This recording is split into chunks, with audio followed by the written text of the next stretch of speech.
Negotiation skills part 2. It is your people skills that make the difference. First, you need to know how your behavior affects others. Next, understand that everyone has their unique preferred way of communicating, and it may not be your way. Effective skill negotiators are those of us who can change their communication style to meet the needs of the listener. Dominant people are good at making decisions. They desire to control the environment and do so by solving problems and meeting challenges. They are very direct and they are good at telling. They are self-confident but can sometimes be seen as intimidating and arrogant. Questioning and listening does not come naturally to dominance. They tend to move toward goals without considering multiple solutions or outcomes. For that reason, others often view them as impatient and uncaring. They use a bottom-line approach. They are good at stating why something will not work. As a result, they may be seen as negative. To dominance, results are much more important than how people feel. Influence. Like a person who is dominant, influencers are good at telling, but they use a less direct method. They want to convince and motivate you rather than coerce you to do something. Rather than being task-focused like a dominant, they are focused on completing the task with people. Influencers see the possibilities in a plan or concept rather than pitfalls. At their best, they can be viewed as visionaries. The influencers may see the dominant as negative, and dominant may view the influencers as unrealistic or even political. Both want to make the decision and are leaders. Influencers like to make favorable impressions and want a relationship. They can appear to be impulsive and disorganized. Attention to detail is not an asset because they prefer to look at the bigger picture. Influencers are social, usually know a lot of people. They want to get results, but their focus is on motivating people to get the results together. Steadiness people like influencers when looking at new ideas will see the positive aspects. Unlike the influencers, they do not like change even if it is positive. They see themselves as less powerful than their environment and feel that all will be well if everyone will just work harder together on the status quo. They are superb listeners and consider things before responding. Like the influencer, they are focused on people. They are extremely dependable, solid team players. High dominant and influence styles that negotiate with people who are in their steadiness style have to be cautious as they like immediate responses. The steadiness style likes to think before responding. They are very methodical and reserved. They are opposites of dominance and influences. Conscientious. Like steadiness, they are introverted and reserved. But like the dominant, they are task and control focused. When negotiating, your statements must be factual and have a point. They are perfectionist. The approach is indirect, reserved, businesslike, and diplomatic. Unless you can provide them with the reasons supported by facts, they do not readily accept change. They believe that if people will follow processes and procedures, many problems will be solved and change becomes unnecessary. Facts and processes are more important and people are secondary consideration. And influencers negotiating with a person who utilizes the conscientious style has to have accurate facts and support information. Detail is not a strong suit for influencers. Dominants have to have patience with the conscientiousness style, as a dominance will desire to make a decision and get on with it. Elimination of the conscientious style is that in their zeal to get all the facts, they can appear to be indecisive. Regardless of the intensity of one or two of the attributes that an individual may have, everyone possesses some of all of them. This is identified through the classic profile. This profile examines the intensity of each attribute in relation to the others. The negotiator gets a complete picture on how they tend to behave and how to effectively communicate with different kinds of people. The classic profile includes an evaluation of how your style tends to behave in consideration of the following. How to increase effectiveness. You may use one or several attributes less because they feel uncomfortable. But to be more effective, learning how to use them when needed is an important chapter in developing your negotiation skills. When people of different styles interact, it can be negative. The influencer negotiating with a conscientious style make a remark with the minor statistic about the quality of the product. It is questioned and cannot be supported.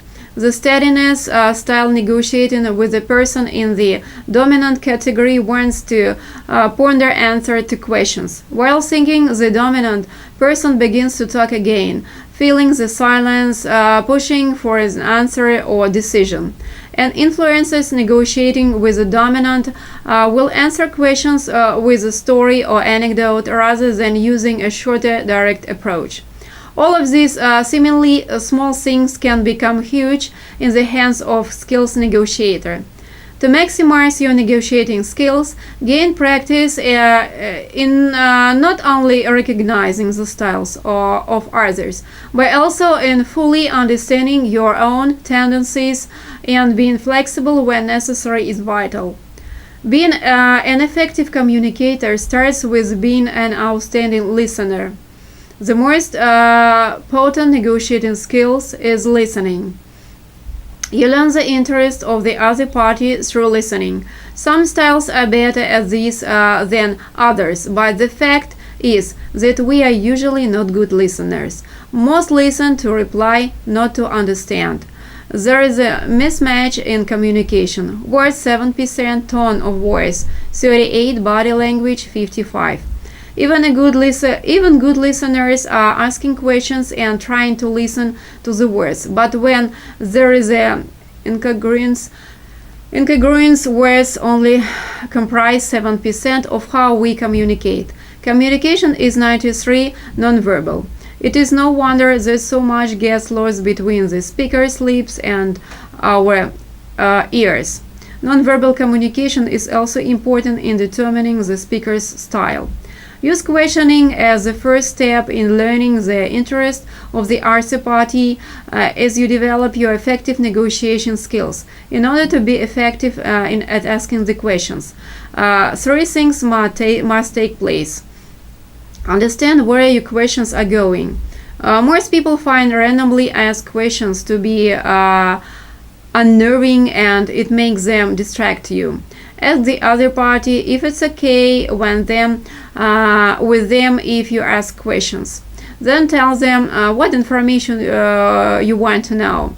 Use 3 levels of listening to obtain information. Selective. We hear things that we believe are relevant.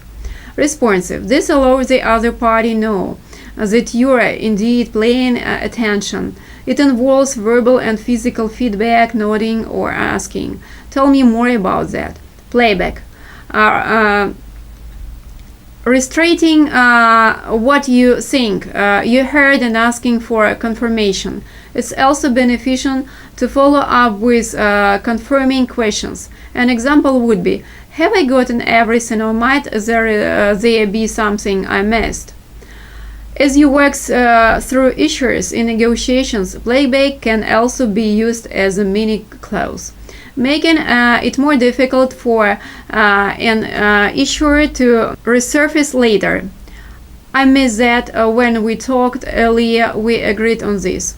What did I miss? Do we need to talk about this some more so you can better appreciate its importance to you? Effective questioning skills and listening skills can provide solutions to negotiation problem. By getting the other party to talk and listening to their replies, a positive message is sent.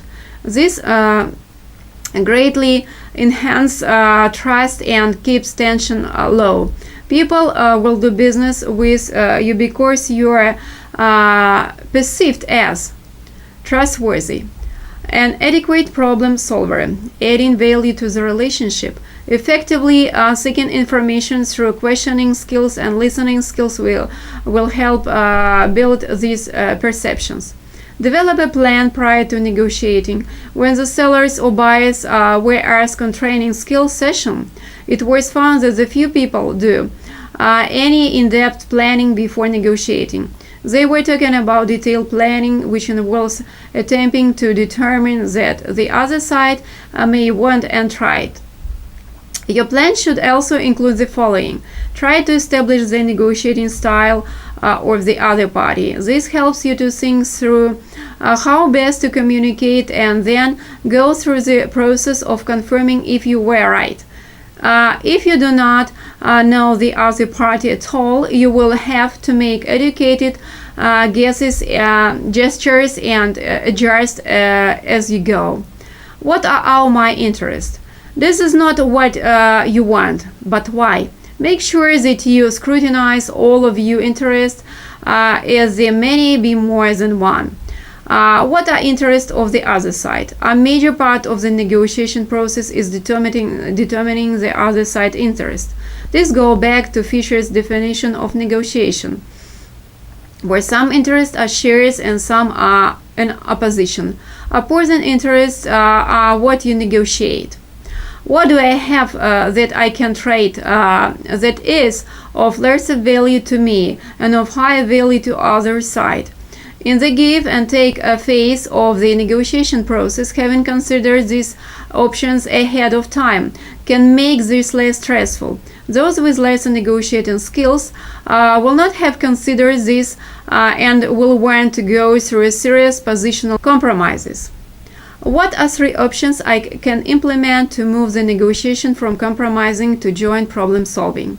These can all begin with what if we tried, or what if we did this? What is the very least that is considered acceptable? You must establish. What is your best alternative to negotiating agreement? BANTA. This is vital to our negotiating skills development. You do not want to accept an outcome that is worse, but what you may have done otherwise. UBATNL is what you can or might do if an agreement cannot be reached. What you can accept to be better than UBNTL, otherwise why negotiate? Ask yourself, where the other side BANTA may be. Why are they negotiating with you? What is preventing them from doing it with someone else or in their own? Additional planning. One of the questions asked had to do with planning, and it was revealed that as much as 40% of the time spent negotiating is internal. Sometimes the most difficult part of planning and negotiating can be with your own team. If you through in advance, you can compare where you are in the negotiation to your plan. You are also less likely to agree to an unacceptable outcome. If you find yourself getting lost in relation to your plan, you can courses. Take a time out and rethink where you are. So, factors for successful negotiating skills are: know what you want. The clearer you are on your interests and goals, the better your chance of success increases. Know the other side. Learn as much as you can about the people with whom you are going to be negotiating. Know the negotiating style, negotiating skills, their backgrounds, hopes, fears, aspirations, and their interests. Little things do not mean a lot, they can mean everything. Consider the timing and method of negotiation. Alter the game to win problem solving by negotiating skillfully using interest, not positions. Prepare point by point. Negotiators who prepared will outperform those that do not.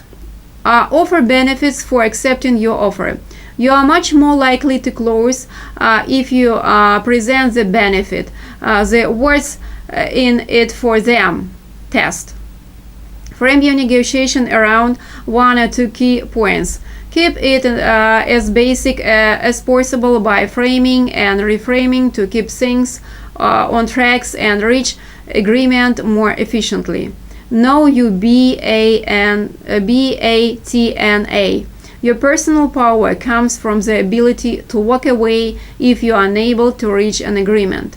Effective negotiators not only know when to walk away, but also know to walk away leaving the relationship intact.